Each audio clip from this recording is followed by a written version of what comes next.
In the last lecture, we had a look at error messages, certainly important. But oftentimes, you have logical errors, which are even harder to spot. You don't get an error message, but somehow it's not working.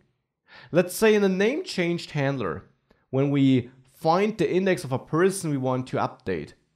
Let's say we compare user ID with ID. And this is incorrect, the person has no user ID property. It will not throw an error though, because user ID is undefined, but you can compare undefined to something, you probably just won't find a fitting person. So if I save this code, by the way, I of course fixed the error from the last lecture. So if I save this code and we go back to the application, if we now start typing, we don't get an error, but I can type as much as I want. It won't update. I don't even see my updated value here because I broke the two-way binding because I'm not correctly updating the name of this person. Now, what can we do in such a case? We can walk through our code step by step. For that, I recommend using the Chrome Developer Tools. There you can go to the Sources tab.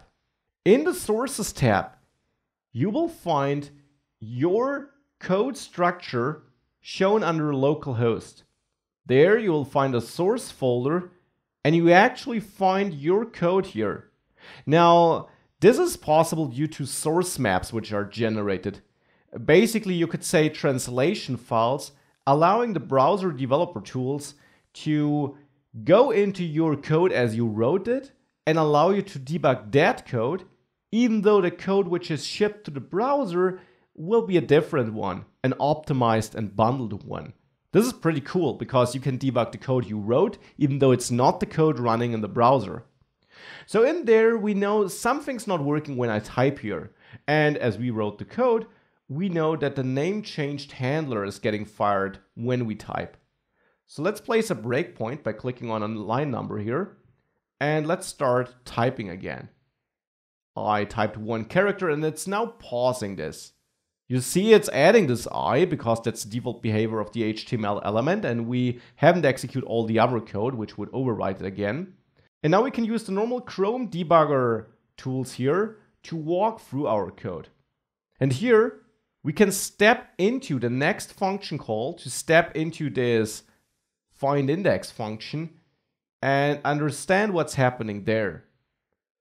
So now inside there, we can have a look at the data we have available there, like the P object.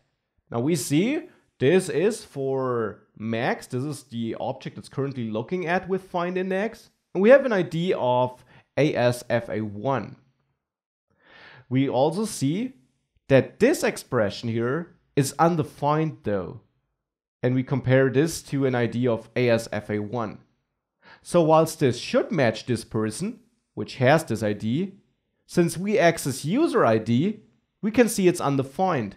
And we can clearly see that user ID is not a valid ID because if we hover over the person again, we see there only is an ID object, no user ID object. With that information, we can now exit this process, go back to our code and fix our logical error. So using the Chrome debugger tools, with source maps which are generated for you automatically is a powerful feature for detecting logical errors. You can walk through your code as you wrote it, even though that's not the code running in the browser. So that's a cool tool you should be aware of for finding and fixing errors, using the developer tools with the sources tab where you can access your original code due to source maps.